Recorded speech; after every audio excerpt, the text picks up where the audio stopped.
Bom dia and welcome back to Postinho here at Barra da Tijuca for the Oi Rio Pro, the fourth stop of the Samsung Galaxy Championship Tour. We see that early morning sunrise as we look down to the east. We look to the west and see the sunset as we face south here on this amazing little beach break.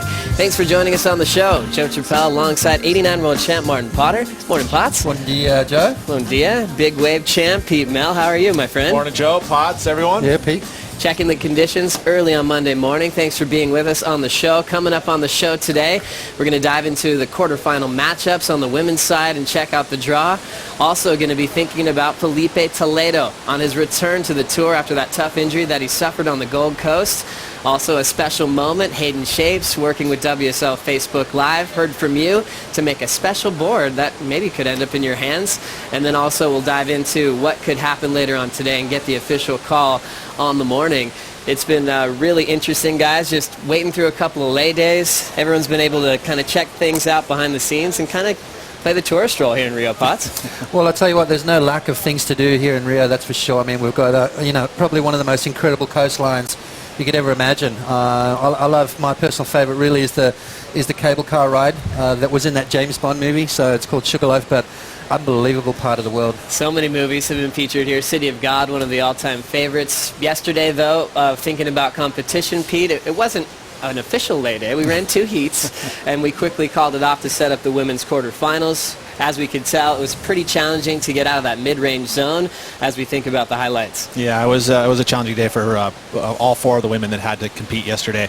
The free surfs went down early before the event started, and there was plenty of good stuff going on.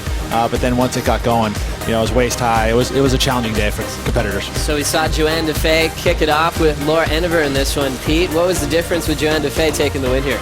Well, I think just consistency in her surfing. She was able to complete her waves. She was able to move around the lineup and find the quality waves that got her. I mean, but if you look at her 2 scores, not something she was super proud of. Matter of fact, in her post-heat interview, she even talked about that. It was just kind of luck that she was able to find just those quality waves to get through that one. Next heat we have Bronte McCauley taking on 3-time world champ Carissa Moore. Carissa's had to deal with every round. 1-foot serve. She looks sharp, Potts. Yeah, she did, and she said she kind of needs that. She hasn't been surfing beach breaks a hell of a lot, and she was up against Bronte McCauley, who really made her work for that. You could tell Carissa was a little nervous in the beginning of this heat. Obviously, watching that first heat, knowing that there's not a lot of scoring opportunity out there. But as we talked about yesterday on the desk, that was Carissa's to lose. Made it through. Now we're going to see that super heat quarterfinal with her and Steph Gilmore. It's going to be amazing. Unbelievable matchup in quarterfinal number 4. All of our past champions in the world in the last decade are meeting up in quarter 4. Tyler Wright, Defay. Tyler currently number 2 in the world. Courtney Conlon, world number 1, has Tatiana Weston-Webb, and Fitzgibbons and Manuel. Wow. Manuel has yet to take a win off Sally Fitzgibbons in a one-on-one heat in her career. So we check out the Jeep leaderboard. Everything looking pretty normal there for you, Pete? Well, I mean, you'd say that Sally Fitzgibbons, you'd like to see her, probably, she would feel the same way as well as Stephanie Gilmore. More into that world title talk, but again, we're early in the season. As we see Sally now 6th in the world, Gilmore 5th. You look at the top 8 in the world on the Jeep leaderboard, and those are all featured in the quarterfinals here at the Oi Rio Pro. So more pressure pots on the bottom part of the draw for requalification. Top 10 qualified, and it's been proven over the years how difficult it is to get into that. You look at the top 5, and that's pretty much on lock. So everyone's scratching for 5 positions coming into the back part of the year. So it is ultra tough, and that's why a lot of the young ladies, they do the double qualifying. They go on the QS, and which makes it even harder then for the young girls that are coming up through the QS to try and qualify. We saw Sally Fitzgibbons. She's already thinking a world title campaign. She won a QS 6000 to warm up, and speaking of warming up, she was actually ready to compete in the quarterfinals before it got called off quickly. She had her game face on, and this was her warm-up routine, and then she got the news that it was off. What do you think of her warm-up, Pete? I love it. I mean, I think that I made the mistake. It looked like she was holding onto a leash, and I thought about it. I'm like, you know what? I think you can do it with a leash and get that warm-up on. Can you? Yeah. No, yes, that's you can. impossible. Check it out. A leash?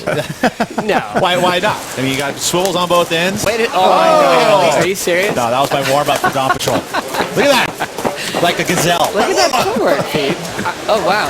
or awkward gazelle. You look like you could do yourself an injury doing that. What is dude. going on? So that Thanks, guys. Thanks for the sabotage. I really appreciate that. I was doing a warm-up for Dawn Patrol, and look what these boys do to me. So that's how you win a big wave world title. Yeah, exactly. Was that your?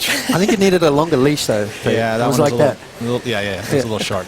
Oh my goodness. Unbelievable. Everyone has different warm-up techniques. Sally Thanks, Fitzgibbons guys. is one I of the really most appreciate that one. focused in the business. The production truck stitching you up this morning. Of course, keep me off the desk all event long, and then throw me out there and throw me under the bus. Well, that's why we got you up here It's for that moment. I'm the car purely jester. that moment. Yeah. He's venting now. Just let it out. It's all right. It's going to be fun.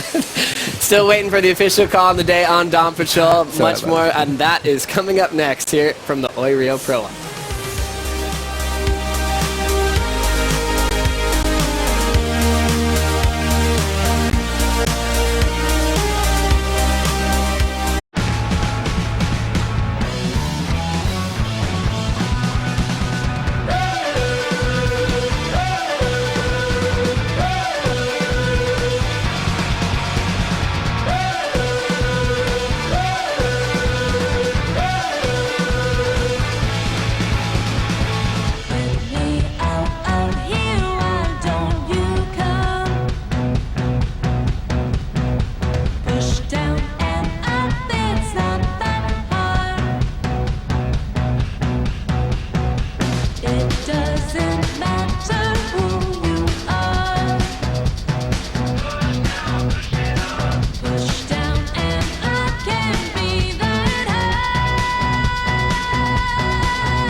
We are here at Barra da Tijuca in Rio de Janeiro, Brazil.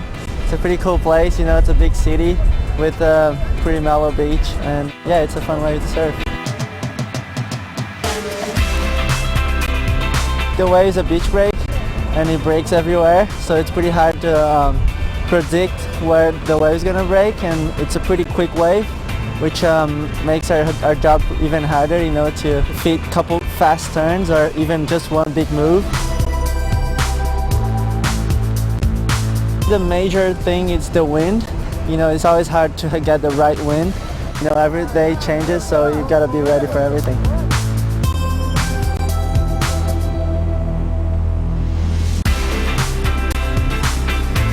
This wave down here, you have to, you know, like, don't think about the whole wave. You just have to think about, all right, first turn, now I have more time, like second turn, like something like that. And for sure a big move will get the biggest points. It's a peaky wave. It's like some A-frames coming all over the beach, and which makes you know, even harder because sometimes you like trying to get barrel or do turns, like, but it's a fun wave, and definitely like everyone can get a good score in any second.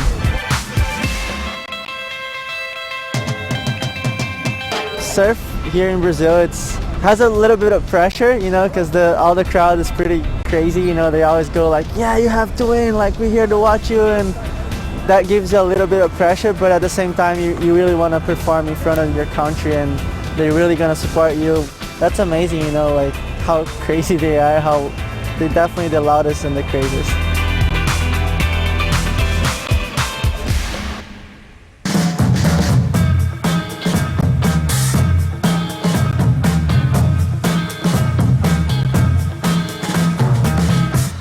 Miguel Pupo for your version of the GoPro breakdown here at Postino at Baja da Tijuca. As we've been waiting for the official call, I think now it's time to get it done. Let's say a big good morning to Kaipo Guerrero, and a man known for the quickest transition in the business when he was on tour, Deputy Commissioner Travis Logie. Yeah, I am here with Deputy Commissioner Travis Logie for the call. Travis. Yeah, thanks, Capo. We've got great conditions today, just perfect offshore winds all day, but there's not much swell around and it's supposed to drop all day, so it's a late day today. We're going to call it off and come back tomorrow morning and check it out. We've got a great run of swell coming, I think, over the next couple of days, so we're pretty excited. So yeah, we're dealing with nature here, so it's all speculative, but when do you think, going forward, that we're going to resume competition here? Tomorrow's looking decent. I think in the morning it's still going to be pretty small, but through the day it's supposed to pick up, so we might have to make a couple calls during the day tomorrow, and then Wednesday, Thursday looks really solid, so yeah, it could be really fun Postino. Well, there you go. Crossing our fingers to resume again tomorrow, perhaps midday, but we'll see. Back to you at the desk, Joe. Thank you, Kaipo, and Deputy Commissioner Travis Logie. So calling the competition off today, as you can see behind our shoulders, it's pretty much flat today, but we have a lot of positive signs coming over the next couple of days, maybe a late afternoon pulse tomorrow, and then Wednesday, Thursday looks solid. We'll go through the Surfline forecast with Strider later on the show. Thinking about the draw, though, we think about the guys that have dominated this event. You go quickly to Felipe Toledo. This guy took over this whole place in front of the biggest crowds we've ever seen here on this beach break.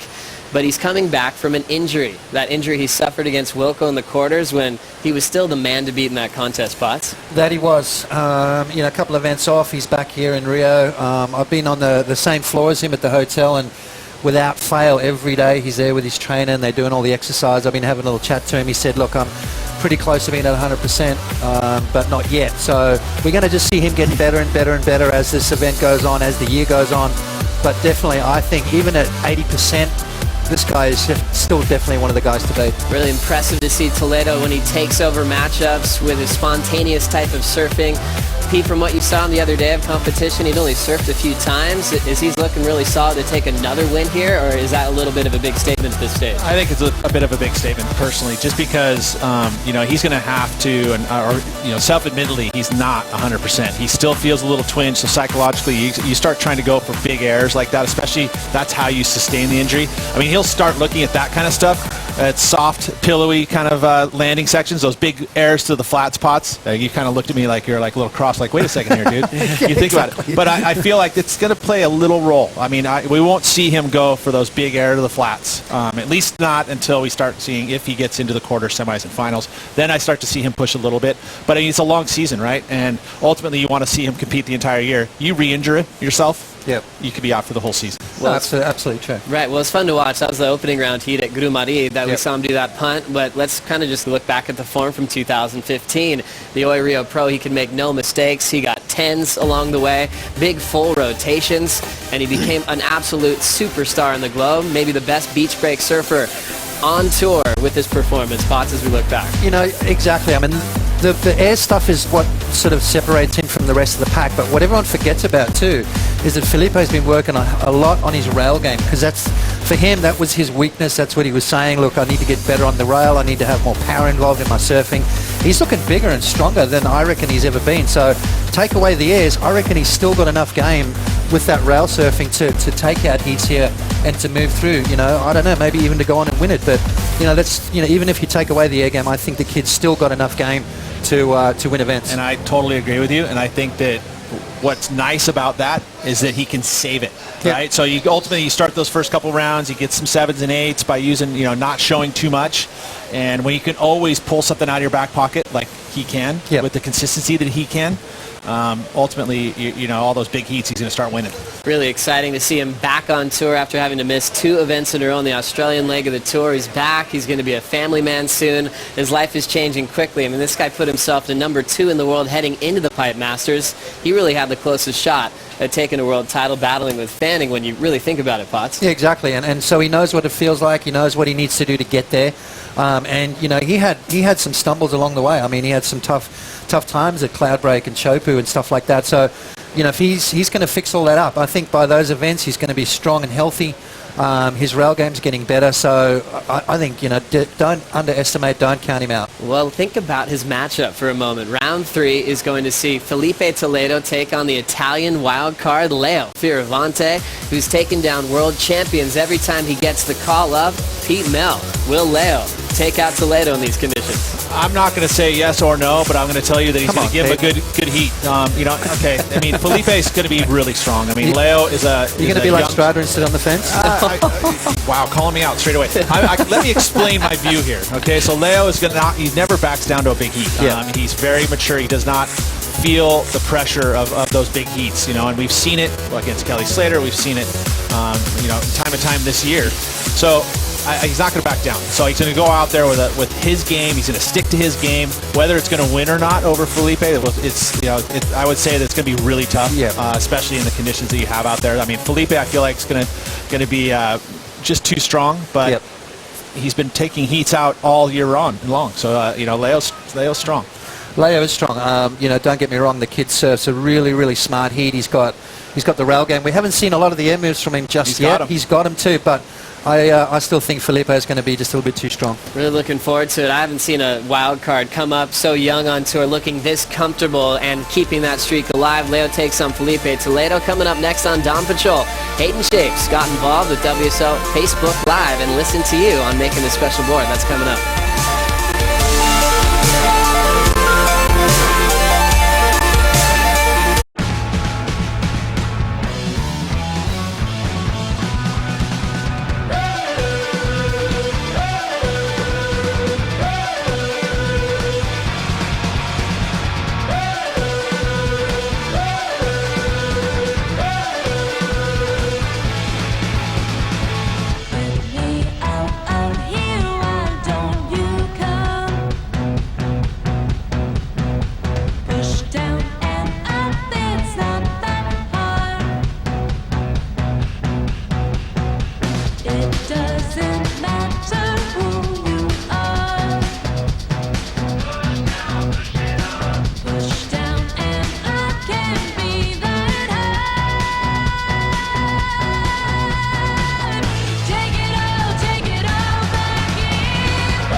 Good morning and welcome back to Dawn Patrol. There's so many ways to stay involved with the World Surf League, as you can check out the app, which has had over 1 million downloads in the last year. Also check out Twitter, Instagram, Facebook. It's all at WSL to join the conversation. Joe Chappelle, Martin Potter, former world champ, and one of the kings of Instagram, Strider Wazalewski at Strider's World. And it's always fun to be involved. You can really make the world a much smaller place, especially when it comes to pro surfing. Everybody's reachable, and even some of the best shapers in the world, you can give them their input when you're sitting at home. That's right. You know what? It's a great platform. You can nail it out and tell everybody what's going on. I think that the social media world is a way for everybody to keep in touch now. It's like a pen pal around the world, and everybody can kind of hang out, talk to each other, and very easily pass along the information. Well, Hayden Cox out of Hayden Shape Surfboards really took over the world with different types of equipment. He had a model called the Hypto Crypto. I think is one of the best-selling surfboards in the entire world. He went on WSL Facebook Live, listened to everybody's feedback, and said, what do you guys want in a surfboard? And he'll make it. And Potts, you actually got to pick it up the other day. Yeah, I did. A little, I think it was like a 5'9" twin fin, a little double bump swallowtail with a little channel. And then even Tom Carroll had a little bit of input on that. He's got the nose has got a little bit of a concave in it, reverse V, so to speak. So it looks insane. I mean, I almost look like it was made for me. Right? I haven't ridden it yet. What? I haven't I thought that ridden was it the whole yet. deal. I thought you were gonna go It's a rip hot on that. commodity right now. Everyone wants to jump on that thing, but I'd love to have a little go on it. I mean, twin fins are right up my alley. I still ride them. I still got plenty of them in my quiver. So yeah, it'd be good to get You were get my ripping feet, the other day too. get my feet on one of those things. Those twin fins are so fun, but sometimes you want to see what kind of spray is going to go on your board to make it really pop. We had a local artist in Brazil really do all the work. Bruno Big in Brazil doing the custom paint job on this board that was made for all of you around the world, giving your input. So putting some classic lines on top. This is going to be one of a kind, and I'm hearing that we're giving this thing away. Potts is already trying to put his hand up for it. Yeah, well, we'll see. I've got no chance of that. There's about 500,000 people out there right now that are going to be looking at getting their hands on that. It's going to be a collector's item. I mean, the amount of work that's gone into I mean, look at that thing. That's just right up my alley, let me tell you right now. That does look like a flyer right there. He'd be all over the place on that thing. Potts, That'd old be school. just a blur. Just Stratter, if you had that board, what kind of conditions are you thinking of riding in? What's coming to mind for maneuvers? How much fun are you going to have on that thing? I'm thinking just around the corner, the little back beach right now. It's going to be nice and fun. Just little like chest high peaks. You could just little rocket pocket, just boom. I can't believe no one rides one at Trestles, by the way. Twin fin at Trestles, I reckon you'd win every day. I love the conversation. Stay tuned to all of our social media to find out how this board is going to be given away. Big thanks to Hayden Shapes for making that board extra special and one of a kind, and that special artwork right here locally done in Brazil. Coming up next on the Dawn Patrol, talking about the key matchups coming up to play in the Oi Rio Pro, and also dive into the Surfline forecast with the Waz. We'll be right back.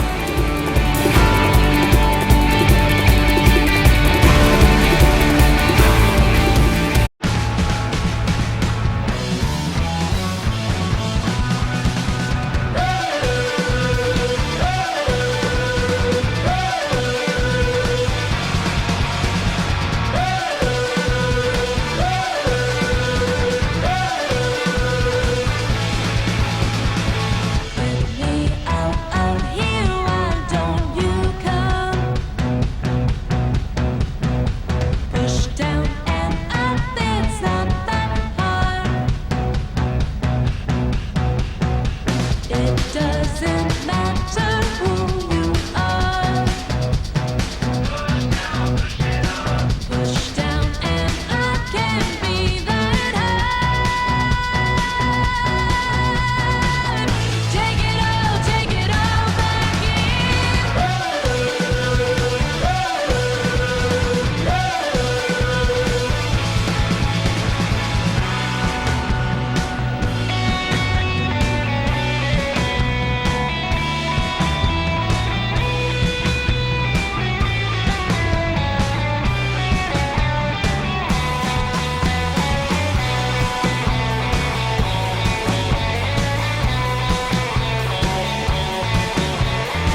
Bon dia and welcome back to Dawn Patrol here for the Oirio Pro. The contest has been called off for the day early morning on Monday, but we have a lot of exciting news in store as we think about the Surfline forecast. They always want us to know before you go, and they're the official forecaster of the World Surf League.